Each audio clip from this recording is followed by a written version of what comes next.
Hi, this is DJ at PENWORK Studios. Today I'm going to talk to you about lighter cases for a standard Bic lighter. Okay, so these are the lighter cases. I make two types of lighter cases.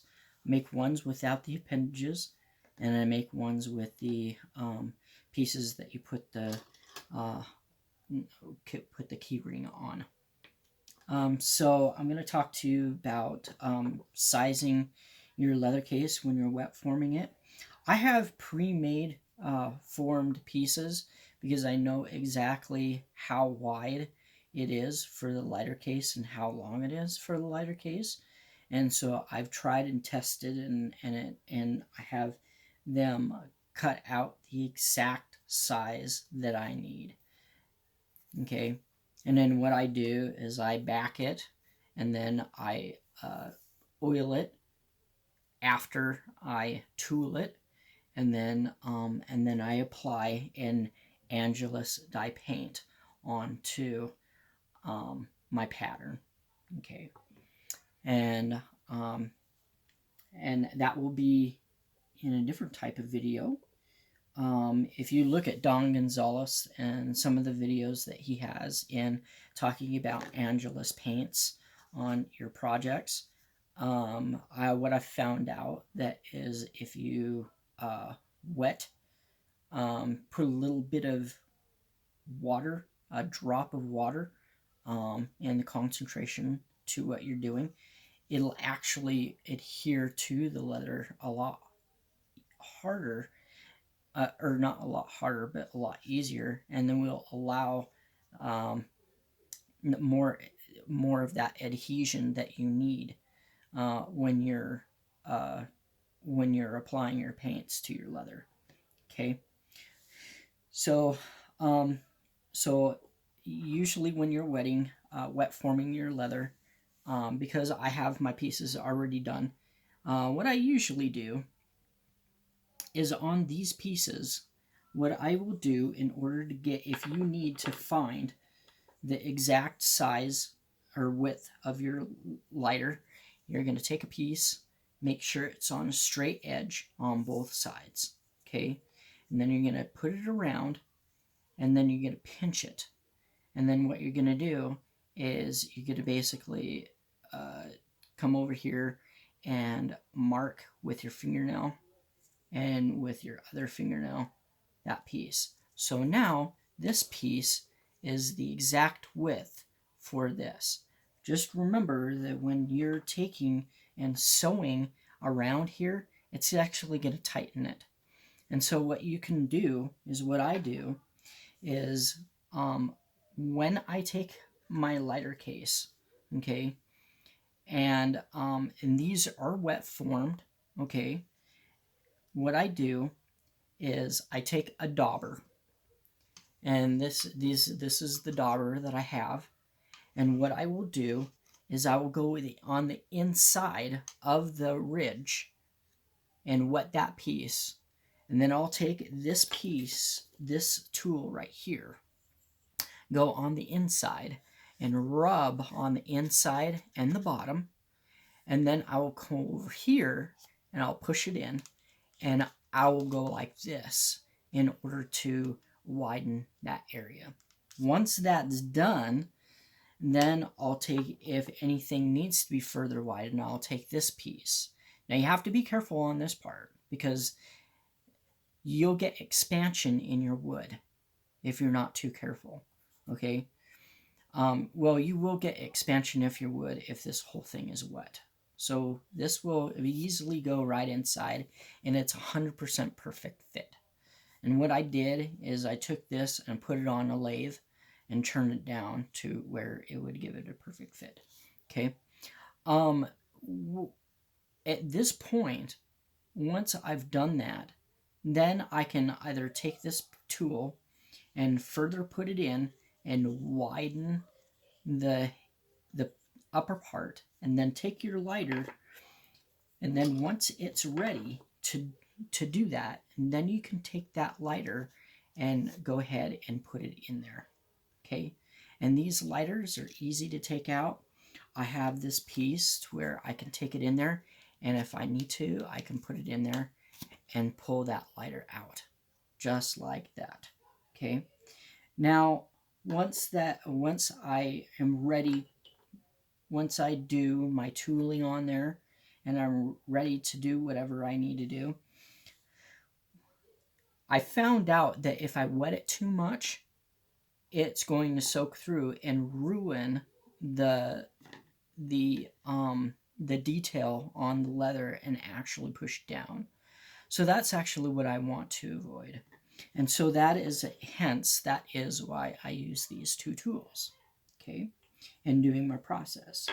And then I also have this tool too, and I use this tool as well, and so that gives a little bit more of a sharper edge to go through. Okay, once I've made done that, once it's sewn, I kind of jumped a little bit on my explanation. I went from wet forming to sewing, but I'm going to talk about sewing a little bit. Okay, when I sew these pieces, when I did these earlier, they didn't have these here, and so but when I started doing them, I started doing them on the templates, and I found out that if I did my holes, marked them first before I did anything, and then I was able to sew on the inside first when I did that, and then turn around, pinch this piece, and then go from here all the way to here. But then I found out that if I did that, I would get that, that slanted look that you see right here that's in there. Okay. And if I don't, then it wouldn't do that. But anyway, but then I found out that if I came from here to here, then it would have kind of the opposite effect. But it depends on the way you're going to sew. So I use two techniques when I sew. I actually use an awl when I sew, and a stitching wheel. Okay, and I usually do that on these ones. For these ones, I actually use a stitching chisel, and I use the two-prong stitching chisel to go around and mark my pieces before I actually do any punching or using it with the awl. Okay, so that way I get the perfect stitch, that kind of thing. Okay, so when I'm doing my stitching, okay, once I'm done with my stitching, once I wet it, once I put the lighter in and form it, I'll let it sit for about a day, okay, and that's to wick out most of the moisture in the leather. Okay, once that's done, then my next process is to do any of the other pieces that needed to require. So if I'm doing any burnishing, my process is a little bit different, and I found this out a little later. So my burnishing process is that I like to dye it first with the Phoebe's Pro Dye. Then I take the burnisher and I actually wet it with water, okay? And it's not going to bleed out on you. It's actually going to do the opposite. And what you do is just go like this to it and on the sides. And I do that. And then once that's done, and then I use the Tokonol to apply on top of the leather. And the reason I do that is because these lighters, they have to be rough and tough, and they're in your pocket or on a keychain or whatnot, and it's going to be harder leather. And so that means that and if it doesn't, softer leather doesn't mean it's going to be bad, but it's going to have some wear and it's going to get that wear on it. And so this will just allows it to, you know, be a little bit more durable during whatever you're going to do. Okay, so the nice thing about this is once it's done, I don't have to do anything else to it. Okay, then I apply. Then once, you know, I've done everything on it, then I apply 2 coats, tan coat. Once that's done, then the lighter cases are completely finished, and I'm able to do it. Then they're ready for your customers, your family, your friends, you know, who are yourself, you know, whoever you need. Therefore, okay, and so just I use if you have any questions, I use 0.8 millimeter Ritza tire thread. I prefer that over any other types of thread because it has a strong tensile strength and very durable, and it will last years and years. Okay. And then as far as the paint is concerned, I use the Angelus dye paint, and I usually take a dab of water, a drop of water per two dabs of paint. And what that does is, like I said earlier, it will give a lot more adhesion. I use Phoebe's dye on my pieces mixed with a water, also another water-based stain dye, EcoFlow.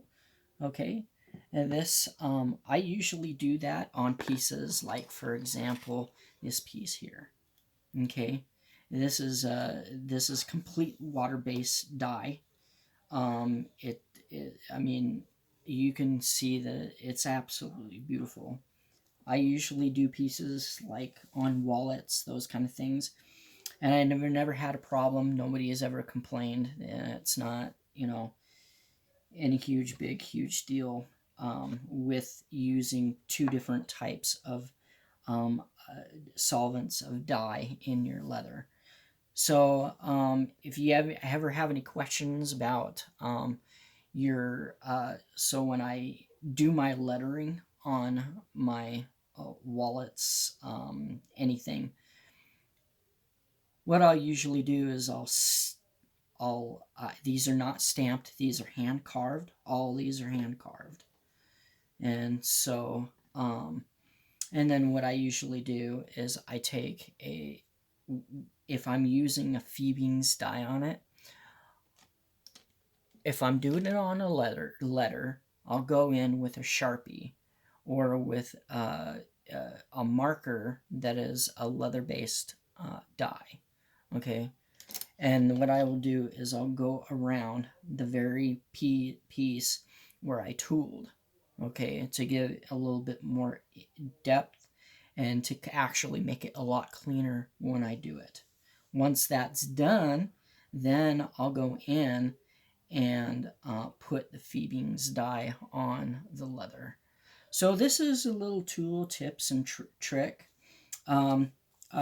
Before I go, so these are the templates that I have. I showed you earlier. Now these templates are made in, I made mine you can do it in Photoshop, you can do it in Canva, you can do it in pretty much any program, even Word, and when you're doing your templates. Okay, and I put tape on the back of my templates to give them what they need. For these ones, if you want to make these lighter cases, I do not have the patterns for you. If you want a pattern for this lighter case, I don't have these for you. But what you can do is you can go on to Quarter Leather, and they have a pre-made design already for your lighter case. And what you can do is you can go in and put a little piece in there, usually with a penny or a nickel not a nickel, but a dime or a penny in order to do your pattern. So that's my little tips and tricks for today, and I look forward to talking to you next time. You have a great day. Bye.